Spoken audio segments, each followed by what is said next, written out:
나 아니야. 괴담들에는 일련의 코드가 숨어 있습니다. 자, 공포괴담 공식 그 첫 번째.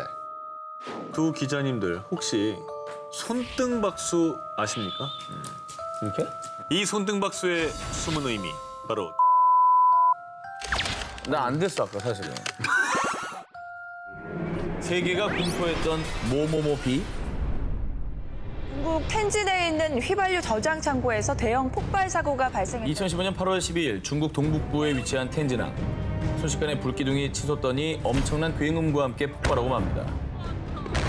아우 진짜 엄청났어요 저거. 저 충격파로 근처에 있는 집에 유리창이 다 깨졌다고 네. 하잖아요. 중국 최악의 항만 사고, 텐진항 폭발 사고. 그런데 텐진항 폭발 사고가 불러온 무서운 후폭풍, 바로 독성 화학 물질인 사이안화 나트륨이 자그마치 700톤이나 유출된 겁니다. 정말 끔찍한 게 제2차 세계대전 때 아우슈비츠 수용소에서 유대인 학살 때 이 사이안화 나트륨이 사용됐다고 합니다. 그렇게 끔찍한 독극물이 유출된 것 자체로도 큰일이네요. 그렇죠. 네. 그런데 이때 내려진 주중 미국 대사관의 긴급 공지. 텐진항 폭발 사고로 다량의 독극물이 공기 중에 퍼졌으니 비가 내리면 빗물이 피부에 닿지 않도록 조심하고 또 외출 후에는 우산을 안쪽까지 닦으라는 내용이었습니다. 주중 미국 대사관에서 공지한 내용은 국내 SNS와 문자 메시지를 통해 빠르게 확산이 됐고요. 텐진항 사고 3일 뒤 한국에서 비가 내리자 지금 이 비 중국 독극물 비가 넘는 거 아니야? 이렇게 독극물 비에 대한 우리 국민들의 불안과 두려움은 걷잡을 수가 없었습니다. 그런데 여기서 이상한 게 하나 있었습니다. 출처라고 알려진 주중 미국 대사관 홈페이지에 들어가 보니 비를 조심하라는 글은 정작 찾을 수가 없었습니다. 그러니까 독극물 비에 대한 괴담은 가짜. 아하. 전혀 확인되지 않은 내용이 사실로 둔갑해 사람들의 공포심만 키운 거였죠. 아, 그러면 이게 전체가 다 루머였던 거예요? 그렇죠. 팩트가 아니었습니다. 우리나라 환경부에서는 언론 매체의 인터뷰에서 텐진항과 우리나라는 800km 이상 떨어져 있어 직접적인 영향권이 아닙니다. 해당 소문은 사실이 아닙니다. 이게 사실 괴담이라는 게 엄청나게 공포스러운 내용이라서 사람들 막 그렇죠. 쓸데없이 막 공포에 떨게 하니까. 아니라고 해도 믿지 않게 되고. 트럼프 대통령도 믿은 괴담? 2015년 9월 17일 제45회 미국 대선을 앞두고 공화당 대선 후보 2차 토론 대회가 열렸는데요. 이때 공화당의 대선 후보였던 도널드 트럼프가 야심차게 내세운 공약. 제가 대통령이 된다면 이 백신이 없는 세상을 만들겠습니다. 백신! 파이어! 아니 백신이 없는 세상이라는 게 무슨 말이에요? 자, 당시에 트럼프 대통령이 언급한 이 백신은요. 홍역, 볼거리, 풍진 등을 예방하기 위해 생후 12개월에서 15개월 영유아들이 필수로 접종하는 MMR 백신인데요. 아시죠? MMR 백신에 네. 이제 곧 맞아야 돼요. 네. 자, 트럼프 대통령은 이전에도 자신의 SNS 계정을 통해 수십 차례 MMR 백신 접종에 대한 부정적인 입장을 드러내왔습니다. 이걸 왜 반대하지? 그가 백신 회의론자가 된 이유. 1998년 2월 영국의 유명 엘 의학 저널에 실린 영국 왕립자유병원의 앤드류 웨이크필드 박사의 논문 때문이었습니다. 자, 그의 논문에 따르면요. 왕립산하병원에 입원한 자폐아 12명 중 8명은 원래 자폐 증세가 없었는데 MMR 백신을 맞고 2주 만에 자폐 증세를 보였다는 건데요. 진짜요? 갑자기 맞기 무서워지네. 믿을 만한 정보인가? 이후 서구권을 중심으로 대대적인 백신 거부 움직임까지 일어났는데요. 그런데 말이야, 2004년 정말 충격적인 진실이 밝혀지고 말았습니다. 자, 웨이크필드의 1998년 논문은 가짜다. 아니? 논문인데? 논문인데 가짜라고? 자, 영국 주요 주간지 보도에 따르면 웨이크필드 박사가 언급한 자폐아 12명 중에 일부는 1994년 MMR 백신 제조업체를 상대로 부작용 집단 소송을 제기한 사람들이었는데요. 당시 소송을 담당한 법무법인에서 웨이크필드 박사에게 40만 파운드, 당시 우리 환율로 약 9억 3천만 원을 주고 소송에 유리한 논문을 쓰도록 사주한 거였다고 합니다. 냄새나네. 결국 2010년 2월 L 의학 저널은 웨이크필드 박사의 논문을 전면 철회. 아하. 같은 해 5월 영국 의료위원회는 웨이크필드의 의사 면허를 영구 박탈했다고 합니다. 아니 논문에 학술지에 이렇게 실렸으면은 부모들은 백신 안 맞히잖아요. 그러니까요. 안 맞힌 사람들은 얼마나 좀 황당하겠어요. 자기 아이들을 위해서 안 논문 맞췄는데. 보고 안 맞췄는데 그 병에 걸려. 그러면 얼마나 황당해. 그런 아기들도 실제로 많았다고 합니다. 있었을 거고. 자, 더군다나 더 큰 문제는 백신 괴담의 여파였을까요? 2018년도부터 폭력이 대유행. 진짜 저 웨이크필드 저 사람은 정말 중벌을 받아야겠다. 천벌받아요. 처벌 받아야겠다. 사람들의 그릇된 욕심이 만들어낸 백신 괴담. 다시는 이런 일이 반복돼서는 안 될 겁니다. 미국 유명 호텔의 전염병 괴담. 이번 특종 사진 먼저 보시죠. 의리의리하죠? 와, 되게 좋아 보인다. 뭐야 이게? 미국 펜실베니아 주에 위치한 벨뷰 스트래트포드 호텔입니다. 1904년에 건설된 이 호텔은 공사비만 무려 1조 7천억 원. 엄청나죠? 오우, 화려하네. 세상에. 그런데 이 초호화 호텔이 1970년대 후반 한순간에 끔찍한 죽음의 장으로 변하고 맙니다. 저 호텔에 가면 시름시름 앓다가 죽게 된대. 왜? 죽는다고요? 무슨 얘기야? 1976년 이 호텔에서 전쟁 참전 용사들을 위해 3일간 대규모로 재향 군인회 행사가 열렸는데요. 그런데 행사가 끝나고 얼마 뒤 참가자 중에 무려 200여 명이 두통과 고열을 호소하기 시작했습니다. 그러더니 급기야 30여 명의 사망자가 속출. 게다가 더 무서운 건 이 병의 원인을 도통 모르겠습니다. 의사조차 알 수 없는 정체불명의 전염병이라는 겁니다. 그래서 이 호텔이 옛날에 묘지터였다며? 아니야. 전쟁 때 죽은 적군들의 혼이 막 괴롭히는 거래. 그래? 연달아 발생하는 의문의 죽음 때문에 각종 추측과 괴담이 흉흉했고요. 결국 전염병 발생 4개월 만에 호텔은 폐쇄 조치됐습니다. 야, 와, 호텔이 문까지 닫아버렸어요? 누가 하겠어, 저기. 안 가니까. 아이고. 이후 원인을 밝혀내기 위해 미국 질병통제센터까지 극비 소집, 그리고 이듬해 조셉 맥데이드 박사에 의해 드디어 미스터리한 전염병의 원인이 밝혀졌습니다. 나왔나요? 그 원인은 바로 호텔의 냉각탑에 번식한 박테리아 때문이었는데요. 에어컨 때문이구나. 그렇습니다.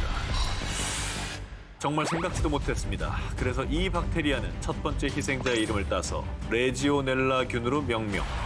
이 이름은 들어본 적 있으시죠? 여름에 많이 듣죠 뉴스에서. 우리가 일명 냉방병, 에어컨병이라고 하는 그 병의 그것 때문에 필터 자주 갈아줘야 되잖아요. 그렇습니다. 네. 고급 호텔을 둘러싸고 일어난 의문의 죽음과 괴담. 올여름 레지오넬라균 조심 또 조심 꼭 기억하시기 바랍니다. 경찰까지 나선 휠체어 아저씨 괴담. 이거 굉장히 무섭습니다. 아, 그래요? 한번 들어보십시오. 2017년 6월 한 여성이 지역 인터넷 카페에 우리 아들이 직접 겪은 일이라며 올린 글 하나가 일산 일대를 공포로 몰아넣었습니다. 뭔데요? 뭐지? 어느 늦은 밤 작성자의 아들 A군은 집에 가려고 일산 주염역 근처 정류장에서 버스를 기다리고 있었는데요. 그때 어디선가 들려온 간절한 목소리. 학생, 아니 저기까지 휠체어 좀 밀어줄 수 있어요? 아니, 팔에 힘이 빠져서. A군은 흔쾌히 남자를 도와드렸고요. 그리고 남자가 말한 건물 앞에 도착했는데 너 왜 안 나오지? 저기 미안한데 건물 안까지 더 들어가 줄 수 있어요? A군은 뭔가 꽝칙했지만 설마 하며 건물 안 엘리베이터 앞까지 갔습니다. 뭐 누군들 저렇게 안 했겠습니까? 그러니까. 그죠? 그런데 A군이 그만 가보려고 하자 음료수를 마시고 가라라는 등 자꾸만 남자가 시간을 끌기 시작했습니다. 저때 나왔어야죠. 뭔가 불길한 예감이 든 A군은 화장실이 급하다는 핑계로 불이 나게 빠져나왔는데 그런데 기다리라는데 어디가? 그리고 조금 뒤에 A군이 목격한 충격적인 광경. 뭔데? 누군가 전화를 하며 화를 내던 남성은 일어서서 전화를 진짜? 통화를 하면서 휠체어를 끌고 갔습니다. 그 뭐 납치하려고 했던 거 아니에요? 그 학생을? 자, 일산 주민들을 공포로 몰아넣은 일명 휠체어 아저씨 괴담. 결국 일산 서부경찰서에서 조사에 나섰는데요. 그런데 경찰 조사 결과 휠체어 아저씨 얘기는 사실 무근입니다. 자, 이게 어떻게 된 사연이냐. 일산에 거주한 한 아주머니가 아들의 얘기를 듣게 됐는데 이때 이제 살짝 좀 오해가 있었던 겁니다. 네네. 그런데 아주머니는 더러 겁이 나서 인터넷에 글을 올린 거였습니다. 이게 원래 얘기가 있는데 여기에 너무 살이 붙어가지고 괴담이 됐군요. 뭐 그냥 헛소문으로 끝났고 헛소문임이 밝혀졌으니까 뭐 다행이긴 하네요. 자, 그래서 준비한 특종. 그 어떤 귀신 이야기보다 더 두려운 현실 괴담. 그 괴담들에는 일련의 코드가 숨어 있습니다. 뭐죠? 무슨 코드죠? 자, 공포 괴담 공식 그 첫 번째. 주인공 대부분은 아는 사람의 아는 사람. 아, 맞아. 실제로 2013년 광주광역시 전역을 공포에 빠뜨린 신장 적출 괴담. 내용인즉슨 택시기사가 술에 취한 손님의 목에 주사를 놓고 신장을 적출했다라는 내용이었습니다. 그래서 광주 동부경찰서에서 직접 나서서 확인까지 했지만 결국은 이것도 괴담으로 밝혀졌는데요. 그런데 대화에 등장하는 주인공 피해자는 내 친구의 아는 형. 그러니까 아는 사람의 아는 사람은 사실 모르는 사람이에요. 그러니까 아무나 그렇지. 얘기한 거야, 아무나. 그렇지. 자, 그리고 또 있습니다. 공포 괴담 공식 두 번째. 구체적인 지명. 맞아. 자, 정 기자 혹시 네네. 이 학교 다닐 때 신촌 패밀리 레스토랑 괴담 들어보신 적 있나요? 뭐 비슷한 거 들은 것 같아요. 뭐 화장실 뭐 저거 하는 거. 정확히 기억하시는군요. 맞죠? 나도 들었던 것 같은데? 고대가 왜 듣죠, 그거를? 아니 그 신촌에 가면 그 레스토랑을 가지 말아야 된다고. 그 신촌으로 와요. 아남포 그래. 있지. 자, 신촌에 위치한 패밀리 레스토랑 여자 화장실 괴담인데요. 맞아. 한 긴 머리 여성이 화장실에 들어갔는데 하도 안 나오니까 노크를 했다고 합니다. 그런데 아무런 답이 없어서 문을 열어봤더니 아무도 없었다. 라는 유명한 괴담인데요. 대체적으로 괴담의 제목은 뭐 자유로 괴담, 수원역 괴담, 부천 터미널 살인 괴담 등 아주 정확한 지명이 등장하기 때문에 괴담에 대한 신뢰도가 더욱더 높아지는 거죠. 맞아, 그러네. 그러니까 등장인물은 애매하게 얘기해놓고 지명만 확실하게 얘기해요. 네. 사람들의 공포와 두려움을 먹고 사는 도시의 괴담. 당신은 지금 어떤 괴담에 빠져 있으십니까? 괴담을 신봉한 소녀들의 최후. 2014년 6월 미국 위스콘신주에 있는 한 법원. 제1급 살인미수 혐의로 기소된 애니사 와이어와 모건 가이저가 법정에 섰는데요. 그런데 말입니다. 당시 피의자 신분인 와이어와 가이저 두 사람의 나이는 고작 12살. 아, 저 소녀들이 왜 그런 짓을 저질렀을까? 아니, 그런 것도 아니고 1급 살인이라죠. 바로 한 달 전 2014년 5월로 가보겠습니다. 류트너, 오늘 우리랑 같이 숲에 가서 놀자. 같은 학교 친구인 페이튼 류트너에게 함께 놀자고 제안한 와이어와 가이저. 그런데 류트너가 숲에 도착하자마자 두 친구가 꺼내든 것은 흉기. 그들은 친구 류트너에게 무참히 흉기를 휘두른 다음 피를 흘리며 쓰러진 친구를 숲에 버려둔 채 유유히 현장을 떠났는데요. 아니, 왜? 아니, 애들끼리? 아니, 숲으로 놀러 가자고 했던 게 유인한 거예요, 그럼?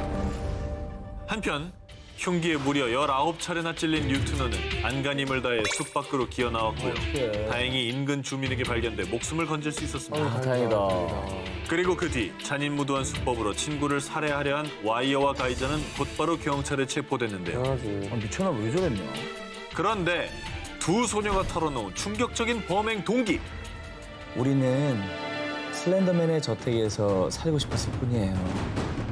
얼굴이 새하얗고 눈, 코, 입은 없으며 숲에서 아이들을 납치한다는 슬렌더맨. 이 슬렌더맨은 미국의 유명 공포 괴담 속 주인공입니다.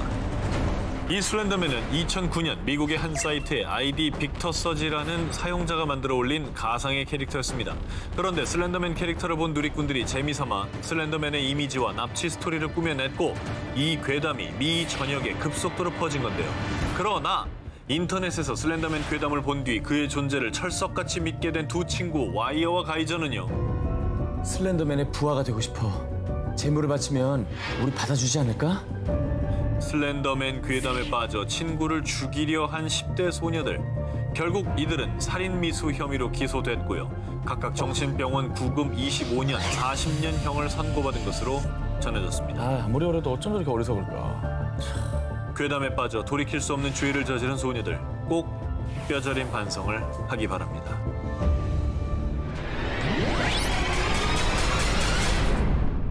도쿄 신주쿠에 약 150년 전에 지어진 유서 깊은 이나리 사원이 있습니다. 그런데 이 이나리 사원이 생기게 된 이유, 한 여인의 처절한 한 때문이라는데요. 이 이야기는 아주 먼 옛날 1800년대로 거슬러 올라갑니다. 지금의 도쿄인 도카이도 요츠야에 사는 가난한 하급무사 이에모는 아리따운 여성 오이와를 보고 한눈에 반했는데요. 하지만 오이와의 아버지가 극심한 반대를 하자 이에모는 무참히 살해, 그 뒤 아무것도 모르는 오이와를 속여 혼인까지 하게 되죠. 그런데 돈도 없어 죽겠는데 자꾸 아프다고 골골대고 이제. 에이. 남편 이에몬의 사랑은 곧 차디차게 식고 몸이 허약한 아내 오이와를 인생의 걸림돌로 여겼죠. 그러던 어느 날 이에몬은 우연히 불량배에게 괴롭힘을 당하던 여성 우메를 구해주게 되는데요. 우메가 고위 관료의 딸인 걸 알게 된 그는 출세욕 때문에 또다시 추악한 만행을 저지르고 맙니다. 아내에게 강제로 독약을 먹인 겁니다. 아내 오이와의 아름다운 얼굴은 독 때문에 흉측하게 변했고 남편을 저주하며 서서히 죽어갔습니다. 이후 아내가 사망한 뒤 파렴치한 이에모는 우메와의 혼인을 강행하는데요. 그런데 혼인 전날 밤 강가에 웬 판자가 있지? 네 얼굴 내놔!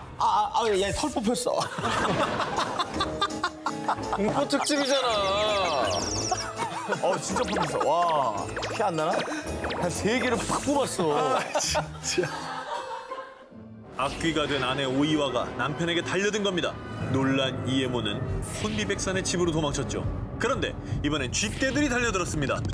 그리고 천장에서 들린 목소리. 여보 나야. 야, 이쁘지? 결국 이에모는 미치광이가 되어 뭔가에 홀린 듯 신부인 우메와 장인마저 살해하고 어머. 그 역시 비참한 최후를 맞이했다고 합니다.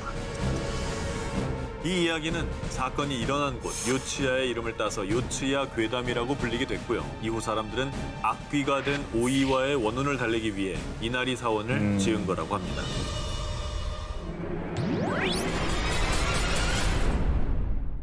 매년 10월 찾아오는 전 세계 아이들의 축제 할로윈. 귀여운 괴물로 분장한 아이들이 집집마다 돌아다니며 사탕과 초콜릿을 선물 받는 날이죠. 그런데 할로윈 데이에 아이들, 아니 부모님을 더욱 공포에 떨게 한 무시무시한 괴담이 있었습니다. 할로윈 때 아이들에게 주는 사탕에 누군가 면도칼, 바늘 같은 위험한 물체를 넣는다는 것. 오, 이건 너무 나쁜 얘기인데? 너무 악랄하다. 심지어는 생명에 치명적인 독까지 묻혀 사탕을 먹는 아이들이 죽을 뻔했다는 겁니다. 아니, 애들 먹는 걸 뭐 하는 짓이에요? 그런데 말입니다. 이 할로윈 괴담이 더 퍼진 이유가 있습니다. 아이들 사탕에 독을 넣었다는 괴담이 실제로 있었던 실화이기 때문입니다. 와, 실화야 이게. 100% 괴담은 아니었고. 1974년 미국 텍사스주 8살 꼬마 티모시는 할로윈을 맞아 잔뜩 들떠 있었습니다. 아빠, 저 친구들하고 사탕 받으러 갔다 올게요. 그래. 이건 아빠가 만든 거니까 가져가서 친구들이랑 꼭 나눠 먹으렴. 티모시는 아빠가 준 사탕을 친구들에게 나눠주고 함께 이웃집을 찾아다녔습니다. 그리고 그날 저녁 티모시는 잔뜩 쌓인 사탕들을 마음껏 먹었죠. 그런데 갑자기 구토를 하며 경련을 일으키더니 결국 사망하고만 티모시. 이후 경찰은 티모시의 사망 원인을 밝히기 위해 부검을 했는데요. 놀랍게도 티모시를 사망에 이르게 한 건 사탕에 들어있던 청산가리. 누가 청산가리를 여기다 넣었어? 그런데 더욱더 충격적인 건 청산가리가 든 사탕은 아빠 로날드 오브라인이 준 사탕이었습니다. 아빠가 줬다고 그거를? 당시에 로널드는 10만 달러가 넘는 빚에 시달리다 아들의 생명보험금을 노리고 이 계획을 꾸몄던 겁니다. 야, 사람이냐?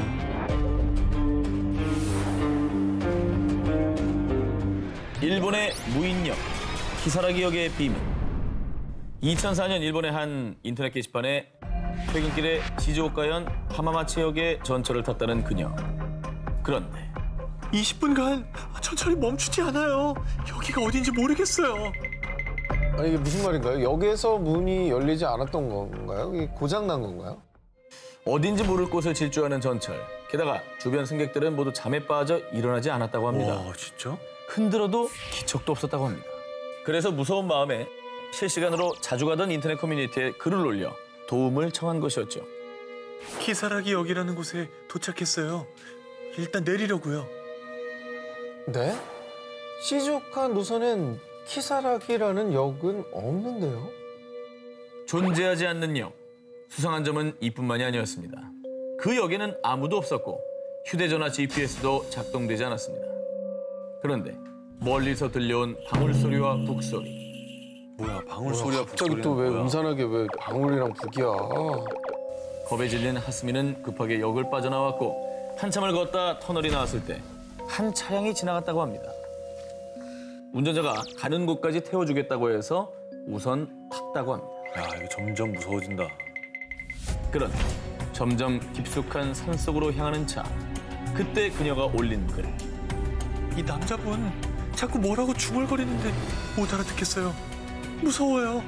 이 글을 마지막으로 더 이상 하스미의 소식은 들을 수가 없었는데요. 어떻게 된 거야? 무슨 일 있는 거 아니야? 지금 남자가 뭐 여성을 이거 어떻게 한 거 아니에요?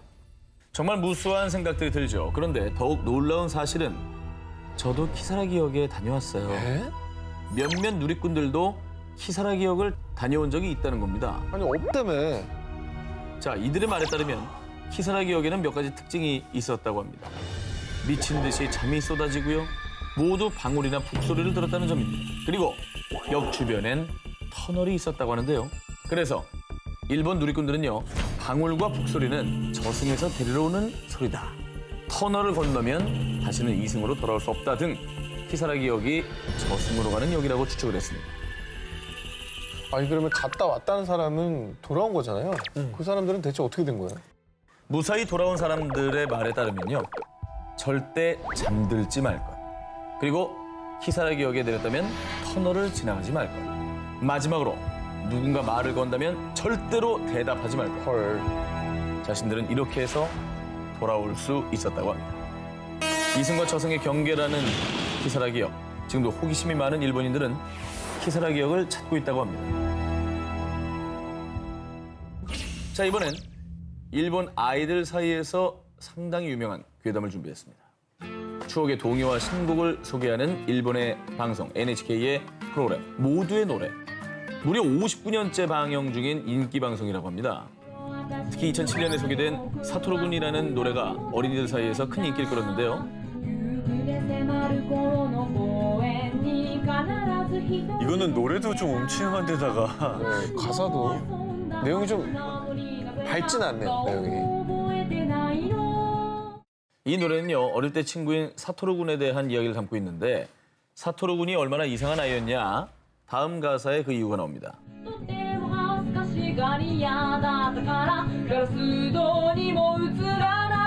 아니 그럼 귀신인 거예요, 사토루가?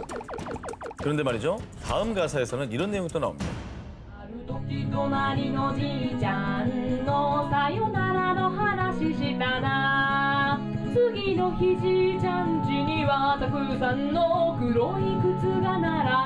사토루군이 저승사자예요? 자, 생각하기 나름이겠죠. 그런데 말입니다.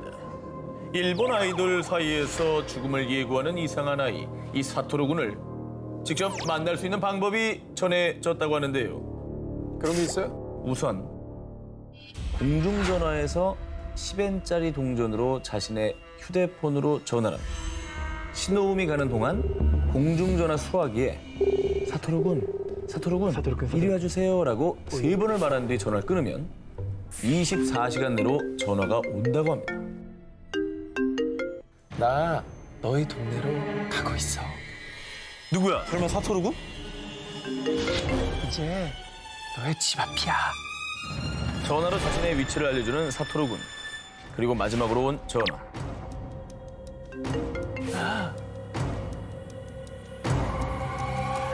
지금 내 뒤에 있어. 그럼에도 불구하고 아이들이 사토루 군을 만나고 싶어하는 이유가 있습니다. 사토루 군에게 미래 일이나 궁금한 걸 물어보면 정확하게 알려주기 때문이라고 하는데요. 그런데 사토루 군이 찾아왔을 때 주의를 할 점이 있다고 합니다. 절대 뒤돌아보지 말까.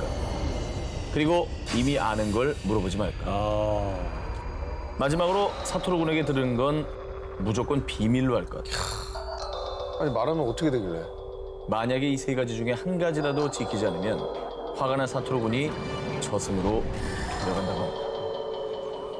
일본 국민동요에 숨겨진 무서운 비밀. 하지만 아직도 아이들은 사토루 군을 만나기 위해 전화를 걸고 있습니다. 사토루 군, 이리 와주세요.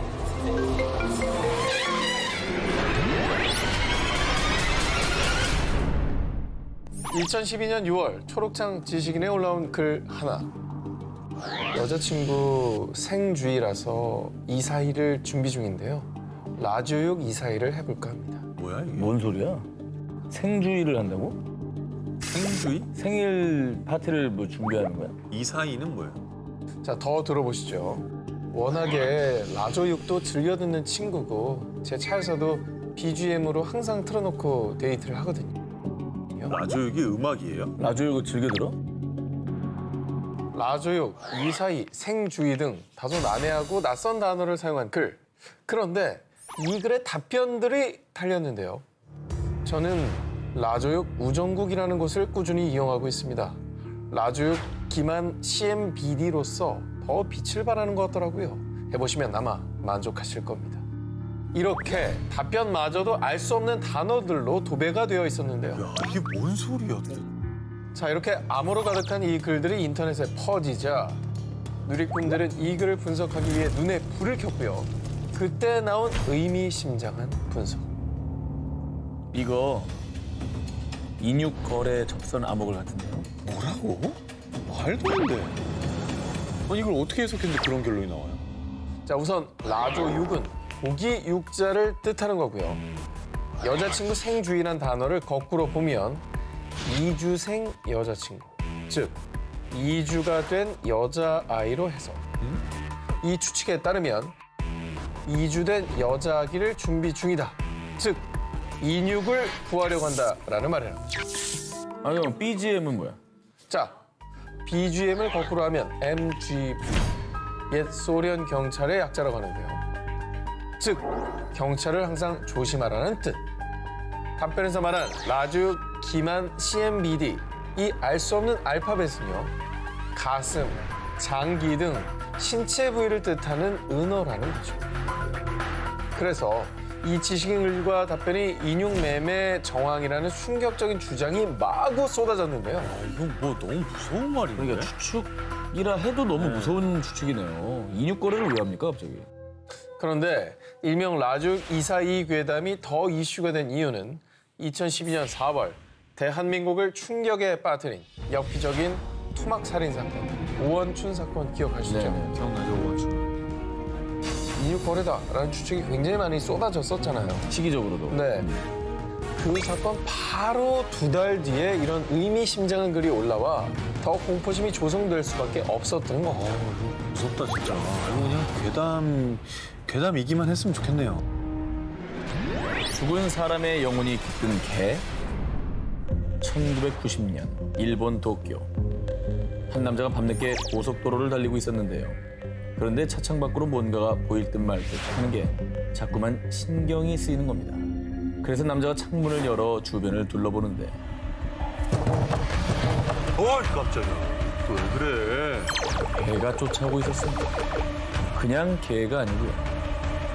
사람의 얼굴을 한 인면견이 희죽 웃으면서 자동차를 쫓아오고 있었던 겁니다. 더 등골이 쭈뼛 서는 건 대체 어떻게 쫓아오는 거야? 지금 시속 100km인데 말이야!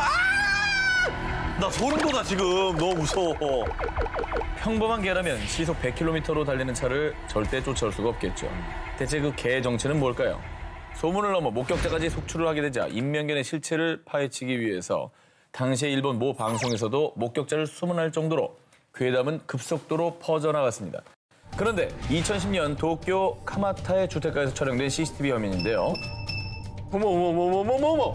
무언가 슬그머니 등장을 합니다. 저거. 저긴데. 눈, 코, 입까지 뚜렷한 사람의 얼굴, 인면견입니다. 헐. 이게 걔라고? CCTV 사진을 본 일본 누리꾼들 사이에서는요. 얼마 전 이 동네에서 실종된 사람 아니야? 일본의 몇몇 심리학자들과 사람들의 주장에 따르면요.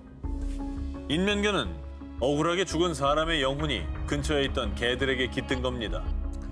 아닙니다. 인면견은 대학 실험실에서 탈출한 개입니다. 유전자 조작에 실패한 개예요.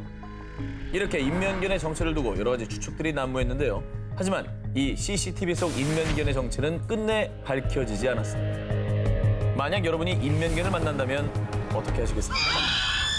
절대 뒤를 돌아보지 마. 도시괴담 19 두 번째 1위 후보 발표합니다. 두 기자님들 혹시 손등박수 아십니까? 들어보셨어요? 박수를 이렇게 친다는 겁니까? 네, 손등박수. 이렇게? 뭐 이렇게 힘들게 살아요?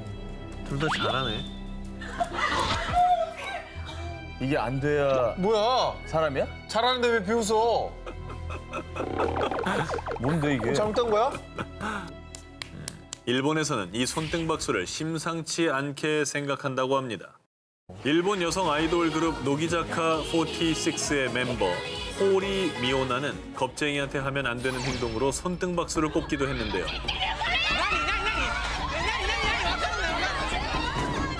무섭대. 뭔가 무서워라고. 뭐가 무서워 이게? 이 손등박수의 숨은 의미, 바로 죽은 자의 박수라는 겁니다. 망자? 나 안 됐어 아까 사실은.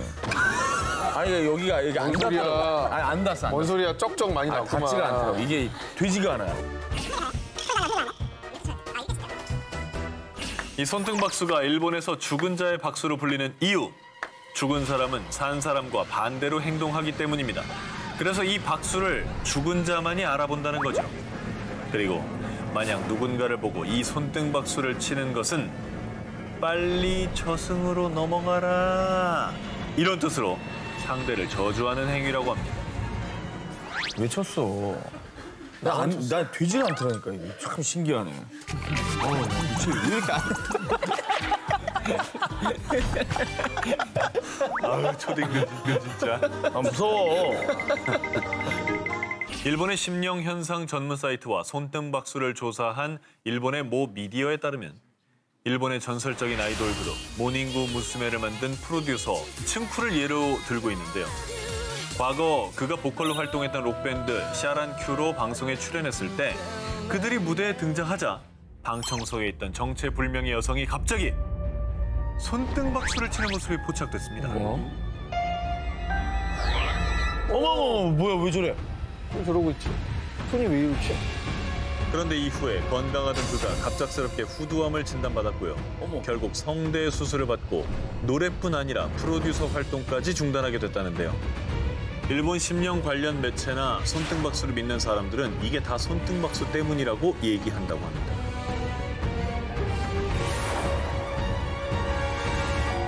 그러면 저의 1위 후보 갑니다. 2016년 관객 수 680만 명을 기록하며 극장가의 흥행돌풍을 일으킨 영화 곡성. 와타시와 아크마다. 자, 그런데 말입니다.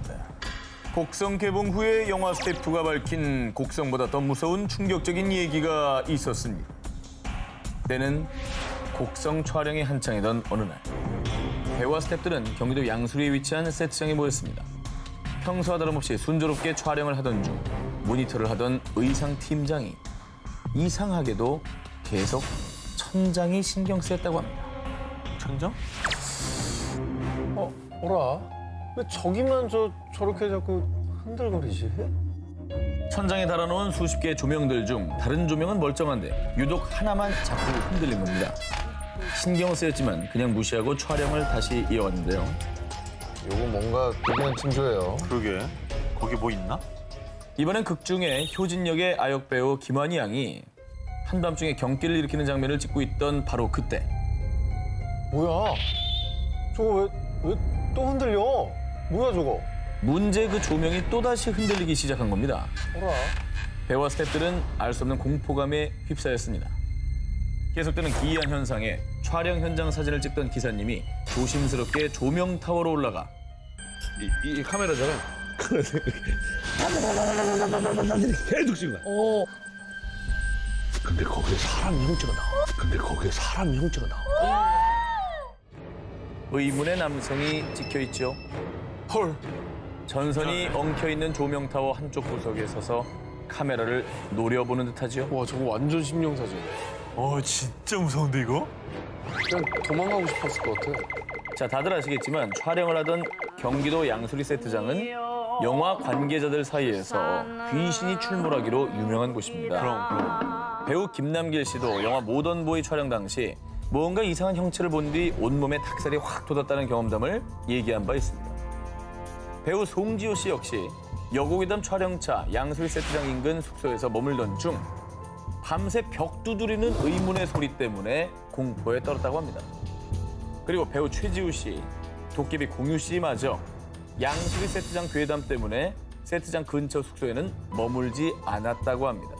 네, 연예인들 사이에서 워낙 유명한 얘기고 네. 거기서 이제 목숨을 끊은 이들이 많다는 등의 괴담이 많이들 들려요. 소문이 많은 곳이죠. 네. 흔들리던 조명, 천장에서 찍힌 의문의 남자. 이 모든 건 정말 양수리 세트장을 떠도는 귀신의 장난이었던 걸까요? 보일러 점검하러 왔습니다. 이번에 소개해드릴 이야기는 풍문으로 떠도는 도시 괴담이 아닌 실화, 실제로 일어난 일입니다.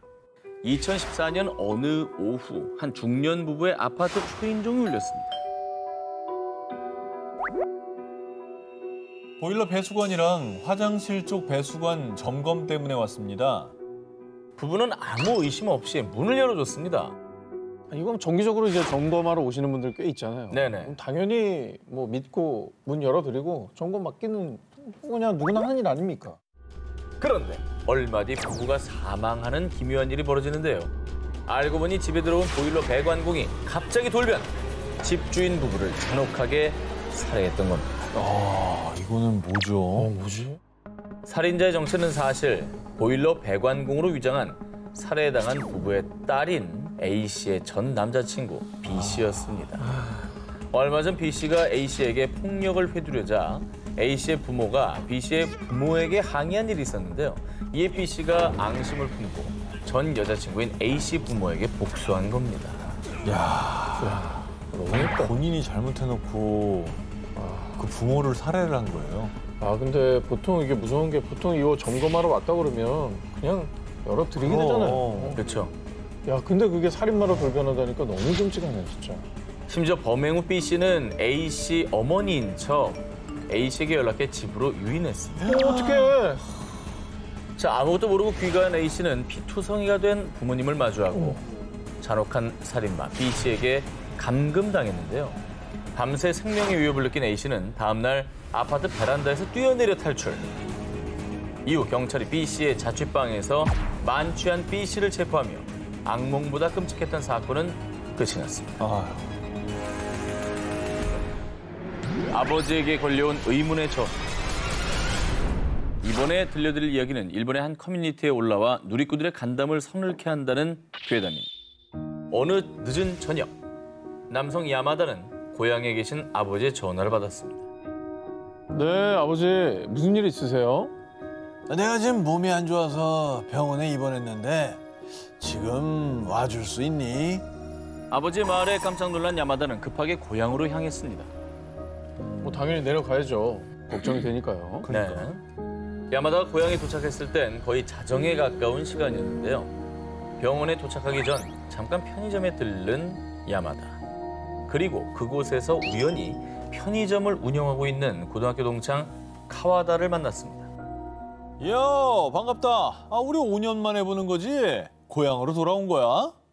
아니 아버지가 M병원에 입원하셔서 급히 내려왔어. 뭐? M병원? 아니 그 병원 망해서 문 닫은 지가 언젠데. 지금은 완전 폐허야. 사태 파악을 위해 곧바로 아버지에게 전화를 건 야마다는 더욱 놀랄 수밖에 없었는데요. 야마다니? 내가 지금 친구들 만나서 가라오케 와 있어. 내일 통화하자. 아니 아까 아버지가 아프셔서 병원에 오라고 하신 거 아니에요? 그러니까. 그럼 전화한 사람 누구? 그러니까 야마다의 아버지는 야마다가 왜 전화했나 할 거예요. 전화한 적이 없는 거지 이 지금. 시간에. 그러니까. 근데 그럼 전화한 사람 누구야? 자, 그리고 다음 날 아침 야마다는 아버지에게 이 소름 돋는 일에 대해 털어놨는데요. 그런데 병원은 뭐고 카와단의 편의점은 또 무슨 얘기야? 네? 아버지? 그 병원은 폐업한 지 오래고 카와다가 운영하던 편의점은 반년 전에 문 닫았어. 카와다와 가족들 모두 행방불명됐거든. 진짜가 하나도 없었는데. 여러분 그 친구도 사람이 아니라 귀신일지도 모른다는 거죠. 아 근데 진짜 끔찍한 게 진짜 폐허가 된 병원에 갔으면 어떻게 됐을까? 아무도 예상 끔찍해요. 못하죠. 과연 그날 밤 야마다를 폐허가 된 병원으로 부른 건 누구였을까요? 그리고 실종됐던 친구는 친구를 돕기 위해 나타난 훈령이었던 걸까요? 미국 저주받은 호수 러니어 호. 미국인들의 여름을 책임지는 휴양지 조지아주 북쪽에 러니어 호수가 있습니다. 지난 2012년 7월 미국의 최정상 R&B 아티스트 어셔는 가족과 함께 오붓한 휴가를 보내기 위해서 이곳을 찾았는데요. 그 의붓 아들인 카일 글로버가 호수에서 튜브를 타고 수영을 한창 즐기던 그때 카일 조심해! 카일 조심해! 자 이렇게 어셔가 손쓸 틈도 없이 지나가던 제트스키가 카일의 머리를 쳤고요. 어머! 결국 열흘 후인 2012년 7월 22일에 사망하고 말았습니다. 또 2015년 1월 5일 조지아주 뷰포드에 사는 건장한 청년 켈리 내쉬는 새벽 4시쯤에 갑자기 잠에서 깼는데요. 나 감기가 너무 심한데 지금 병원에 좀 가봐야 되겠어. 자, 하지만 여자친구는 내일 같이 가자라고 그를 설득했는데요. 그런데 아침에 일어나 보니 그는 없었습니다. 그런데 한 달 후인 2월 8일 러니어 호수에서 낚시를 하던 한 남자가 남자친구 켈리를 찾았습니다. 하지만 이미 싸늘한 시신이 되어버린 그. 왜? 게다가 사라진 그날 밤 입고 있던 파자마 모습 그대로였다고. 어머! 자, 이렇게 안타까운 사고와 미스터리한 일들이 빈번하게 발생하는 러니어 호수. 60년 동안 사고, 익사, 자살 등 목숨을 잃은 사람은 무려 675명. 어머! 아니 뭐 이유가 뭐예요? 우리 오늘 저주하고 있잖아요. 여기도 무슨 저주가 있는 거예요, 그럼? 자, 일단 러니아 호수는요. 1956년경 뷰포드 댐을 만들면서 생긴 인공 호수입니다. 뷰포드 댐 건설로 인해 수천 개의 묘지가 파헤쳐졌고 무서워. 때문에 아직도 호수 밑바닥에는 신원불명의 사체가 묻혀져 있다고 하는데요. 물귀신 같다. 그래서 호수에는 영혼들의 저주가 아닐까라는 섬뜩한 소문들이 무성하다고 합니다. 죽음의 저주가 서린 전화번호. 2005년 불가리아의 수도 소피아의 한 인도 음식점 앞. 귀가 찢어질 듯한 총탄 소리와 함께 한 남자가 쓰러졌는데 이 끔찍한 참변을 당한 남자는 부동산 사업가 콘스탄틴 디슈린. 그런데 말입니다. 그의 죽음을 두고 사람들은 그 전화번호 때문이 틀림없어 라며 수군거리기 시작했는데요. 그의 전화번호는 0888-888-888. 이 번호를 가장 먼저 사용했다고 알려진 사람은 불가리아의 M통신사의 전 CEO 블라디미르 그라시노프. 그가 이 전화번호를 갖게 된 지 7년 만인 2001년 48살의 젊은 나이에 그만 암으로 세상을 떠나게 됩니다. 그라시노프가 황망하게 죽은 뒤 이 번호를 사용하게 된 두 번째 주인공은 마피아 두목 콘스탄틴 디미트로프. 그런데 2003년 네덜란드 암스테르담에서 저녁 식사를 하고 나오던 디미트로프는 그만 암살범의 총에 맞아 그 자리에서 목숨을 잃게 됩니다. 1994년에 처음 이 번호가 나오고 10년 사이에 통신사 CEO부터 마피아 두목, 부동산 사업가까지 이 번호를 배당받은 세 사람이 모두 젊은 나이에 사망했는데요. 아니 그럼 뭐 지금도 이 번호는 있는 거예요? 지금 누가 쓰고 있어요? 누가 걸어봤구나. 해외 블로그. Your call cannot be completed as dialed. Please hang up and 그러니까 정말 저주 때문에 중단시킨 거 아니냐 뭐 이런 얘기가 당연히 나오겠죠. 그런데 M통신사 측에서는 이 번호의 서비스 중단 이유를 두고요. 저희는 개인 번호에 대해서는 이야기할 수 없습니다. 라는 입장을 밝혔다고 합니다. 그렇겠네. 300년 넘게 이어진 모모의 저주. 안타깝게도 임신입니다. 선생님 안 돼요. 이 아이도 저주에 걸릴 거라고요. 아니 임신은 축하할 일인데. 네, 저도 해놓고 좀 이상한데요. 이 이야기는 지금까지도 콜롬비아 안티오키아주의 마을 야루마를 뒤덮은 풀리지 않는 저주입니다. 야루말 마을의 주민은요, 잠재적 환자를 포함해 90% 이상, 무려 약 5천 명이 치매라 불리는 알츠하이머병 환자. 그런데 말입니다. 이 야루말 사람들의 알츠하이머병은 매우 특수한 케이스였는데요. 전염병도 아닌데 온 가족에게 퍼졌고요. 3, 40대 젊은 사람에게도 병세가 시작. 게다가 야루말 마을 사람들의 알츠하이머는 기억력 이상 문제가 무려 3배나 빠르게 진행됩니다. 왜 그럴까? 그래서 아이를 가진 부모들은 혹시나 자녀들에게 이 병을 물려줄까 하는 걱정에 아이를 갖지 않거나 유산까지 하는 극단적인 선택을 했고요. 병에 대한 불안감 때문에 술, 마약, 심지어 자살을 하는 사람까지 속출. 그래서 결국 콜롬비아 정부는 이 비극의 원인을 파악하고자 전문가들로 구성된 조사팀을 야루말에 파견했습니다. 아니 치매가 90%면 진짜 너무 상식을 뛰어넘는 발병률이잖아요. 그런데 한 가지 특이한 점은요. 다른 마을에서 이주해 온 사람들은 알츠하이머에 걸리지 않았고 야루말에 약 300년 전 대대로 이 마을에 뿌리를 내리고 살아온 주민만이 알츠하이머에 걸렸다는 겁니다. 그러니까 마을 초기에 모였던 사람들 중에 그 인자가 좀 퍼지면서 그렇죠. 그렇게 된 게 아닐까요? 맞죠? 비슷합니다. 1997년 안티오키아 대학의 신경과 전문의인 로페라 박사는요. 유전자 검사를 통해 이 마을 사람들에게 공통으로 있는 파이사라는 유전자를 발견. 이 유전자는 과거 이 마을에 존재하던 근친혼 때문에 생긴 돌연변이라는데요. 그래서 수백 년간 이어진 근친혼으로 염색체에 이상이 발생해 이런 현상이 나타나는 거라고 추측했습니다.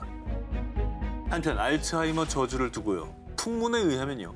300년 전 야루말로 시집온 한 여성이 갑자기 가족들을 알아보지 못하고 욕을 퍼붓거나 하루 종일 음식을 꾸역꾸역 먹는 등 이상 행동을 보였는데요.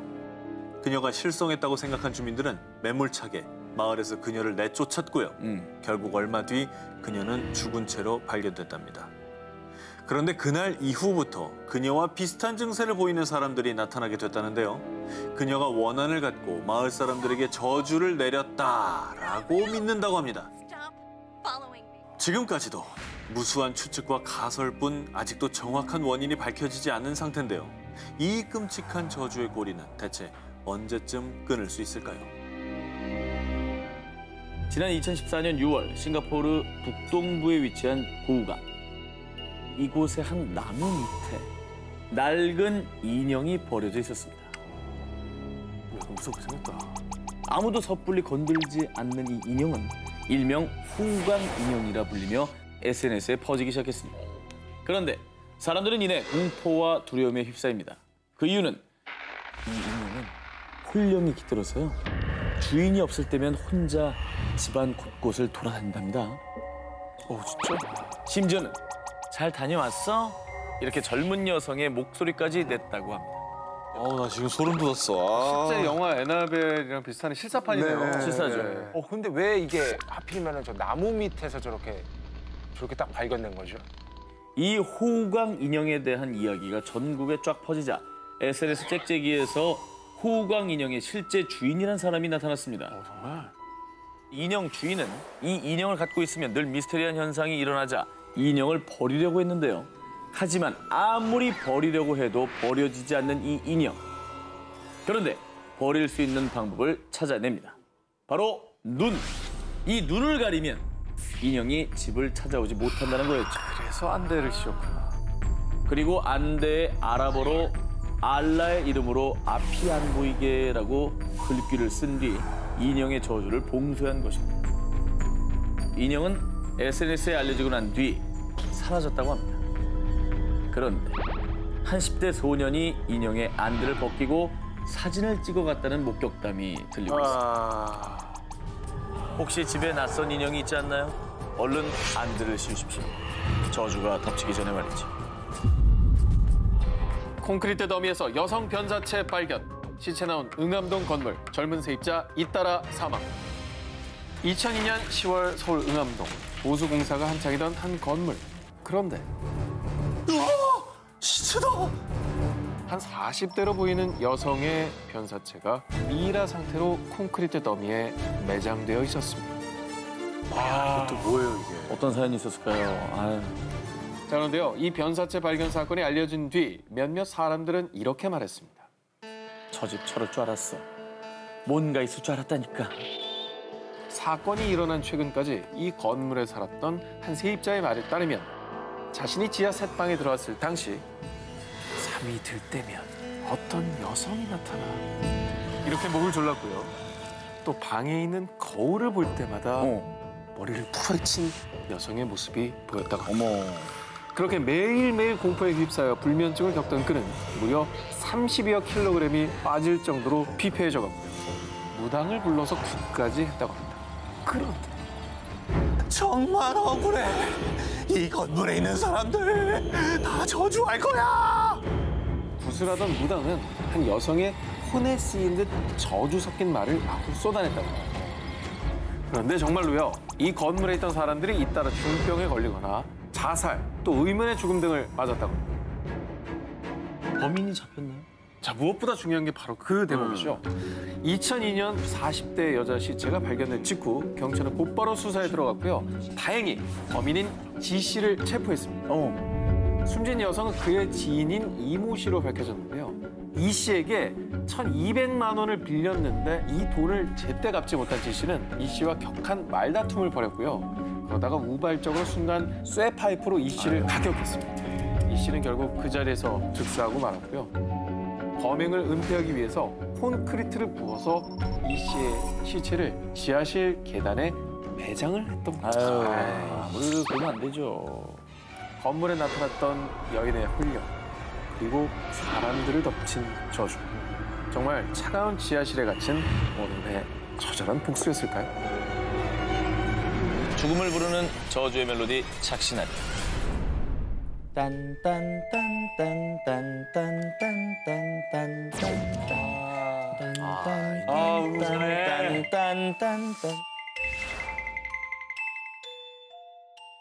제목 그대로 영화의 주 사건은 주인공들이 전화를 받으면서 벌어집니다. 그런데 대체 누구한테 오는 전화냐? 바로 나 자신. 본인이 설정한 벨소리가 아닌 다른 벨소리가 울렸을 때 바로 이때 음성 메시지가 도착을 하는데요. 그 음성 메시지를 재생하면 자신이 죽는 순간의 소리를 미리 듣게 되는 겁니다. 뭐야?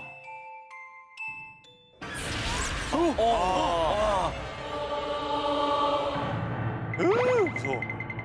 자, 그렇다면 착신아리 속 귀신은 대체 누굴 타겟으로 삼느냐? 휴대폰 속에 연락처 리스트가 쫙 저장이 돼 있죠. 그중에 랜덤, 아무나 운이 나쁘면 다음 타자가 되는 거죠. 그런데요, 이 영화 착신아리를 더 무섭게 만든 건 뭐니 뭐니 해도 사운드. 천식 환자용 흡입기의 소리, 발톱 깎는 소리. 하지만 극강의 킬링 파트는 절체절명의 순간에 들리는 극한의 공포 사운드.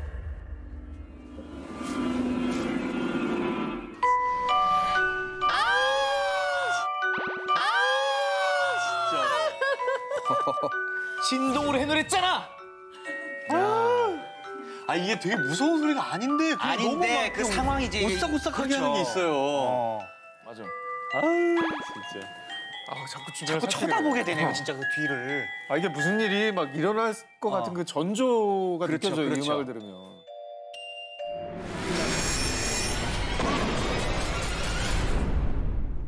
홀로 남겨진 어두운 방 안.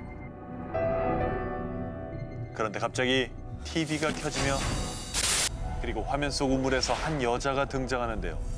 눅눅하게 젖은 듯 습기 가득한 몸이 가까워지더니 기어코 TV 밖으로 그리고 온몸의 관절을 꺾으며 당신의 숨통을 조여옵니다.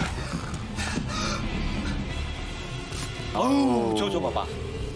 야, 좀 몇 번씩 봐도 저거는, 어휴.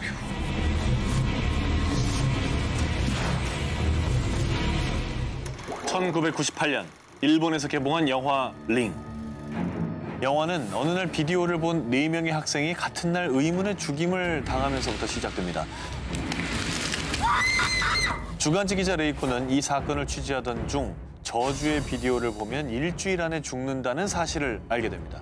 하지만 그녀 또한 이미 비디오를 본 후였고 어떻게든 살기 위해 애를 쓰는 그녀. 하지만 이게 무슨 운명의 장난입니까? 아들 유이치마저 이 저주의 비디오를 보고 맙니다. 네, 비극이었죠. 맞아요. 요이치! 끝나지 않은 메비우스의 띠, 비디오를 통해 전달되는 저주 소재. 내가 죽지 않으려면 누군가가 봐야 하는. 그리고 시종일관 스산한 분위기, 신경을 자극하는 불쾌한 사운드까지.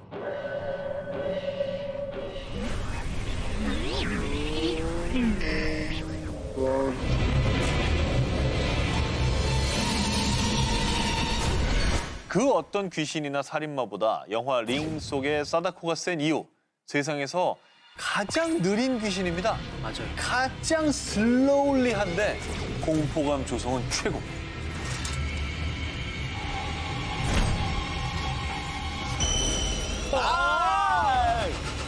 야, 볼 때마다 똑같은 리액션이 나온다라는 건 정말 공포 영화 이거 제대로 골랐네요.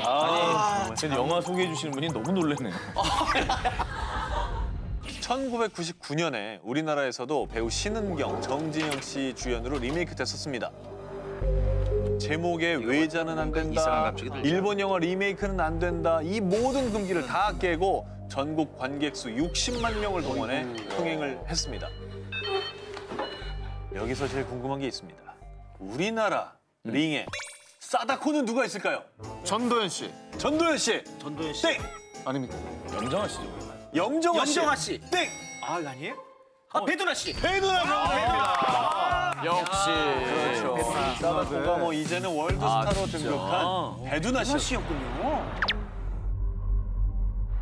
또 할리우드에서는 캐러비안의 해적의 감독으로 유명한 고어 버빈스키 감독이 연출, 킹콩과 버드맨의 주인공으로 친숙한 나오미 와트가 주연을 맡아서 2002년에 개봉했는데 미국에서는 지금까지도 리메이크 공포 영화 흥행 부문에서 부동의 1위 자리를 지키고 있다고 합니다. 또 미국판 링은 일본과 한국처럼 성인 사다코가 아닌 소녀 귀신이. 저 얼굴 봐. 저 얼굴 봐. 네. 저기 미국판이, 저기 미국판. 저기 미국판. 당시 사마라 역의 데이비 체이스는 13살이었는데 할리우드 최고 스타들을 다 제치고 제12회 M채널 영화제에서 최고 악당상을 수상했다고 합니다. 그만큼 또 임팩트가 있었다는 얘기네요. 축하해줘야 되는 거죠? 한 가지만 본 분들은 미국판이나 뭐 한국판, 뭐 일본판 나눠서 골라서 보는 또 재미도 있겠네요.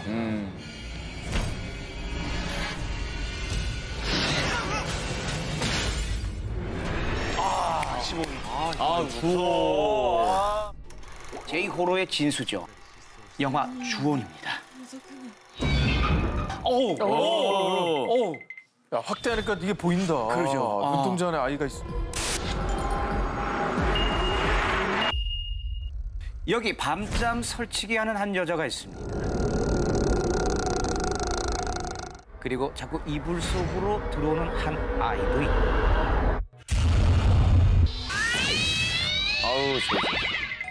저 당시 영화 보고 난 다음에 침대에 들어가서 괜히 한번 들춰보게 만드는 그거. 예전에는 무서운 영화 보면은 이불 뒤집어 쓰고 잤잖아. 그걸 못하게 한 거야. 그걸 못하게 한 거야. 그걸 못하게 한 거야. 끔찍하죠.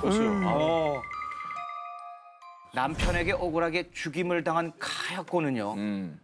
집에 지방령, 집귀신이 돼서 소통을 그냥 다 죽여버리고 말. 그래서 원한을 푸는데요. 그렇죠. 자, 핏줄이 도드라진 저 눈빛, 무참하게 찢긴 얼굴, 일그러진 근육 하나하나가 미세하게 움직이는 근육.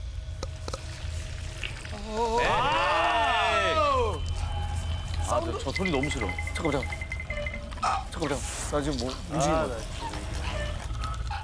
그리고 이 장면도 빼놓을 수가 없는 거예요. 계단 맞아.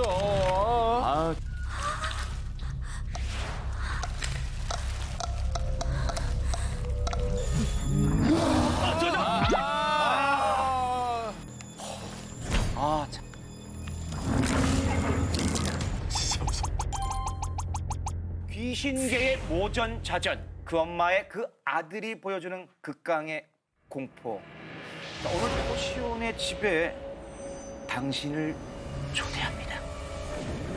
에나벨 대 에나벨, 영화보다 무서운 실화. 자, 여기 인형을 버리는 한 주인이 있습니다. 그리고 버려도 돌아오는 인형도 있죠.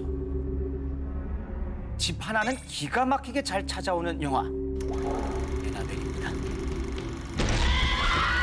1969년 만삭인 아내 미아에게 남편 조는요, 한 인형을 선물합니다. 그런데 인형을 선물 받은 바로 그날 밤 갑자기 낯선 사람들이 집안에 침입을 하고 살해 위협을 가하는데요. 하지만 다행히도 부부는 목숨을 건지게 되죠. 뭔가 불길한 마음에 인형을 버리고 바로 다른 집으로 이사를 갔는데, 그런데 이게 어떻게 된 일인지 인형이 부부 앞에 떡하니 나타난 거예요. What is it? How did that get in there? I swear I threw it out. 벗어나려고 하면 할수록 이 가족들을 더 올가매는 인형.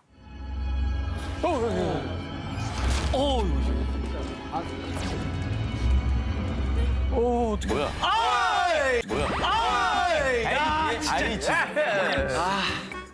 이 영화가 더 공포스럽게 느껴지는 이유가요, 실제 사건을 모티브로 했기 때문입니다. 1970년 미국 코네티컷의 초자연 현상 연구가 워렌 부부가 악령이 씌었거나 저주받은 물건만 모아둔 오컬트 박물관이 있었는데요. 이곳에 끔찍한 저주와 함께 봉인되어 있는 에나벨 인형. 에나벨이 이곳에 오게 된 이유는요, 워렌 부부의 말에 따르면 1967년 미국 뉴욕에서 7살의 에나벨 히긴스라는 소녀가 강도에 의해서 잔인하게 살해가 됐는데요. 이후에 이 인형을 소유한 사람들은 의문의 공격을 받게 됐다고 합니다. 그래서 마지막에 이 인형을 가졌던 사람이 초자연현상 연구가 워렌 부부에게 도움을 청하고 결국 봉인을 한 거라고 합니다. 그 뒤에 인형의 저주, 영화 에나벨이 탄생되죠. 실물도 있고 스토리도 있다고 하니까 더 무서운데. 지금 이 시간에도 미국 코네티켓의 한 박물관에서 순진무구한 얼굴로 핏빛 저주를 품고 있는 인형 에나벨. 함부로 그 봉인을 풀지 마시기 바랍니다.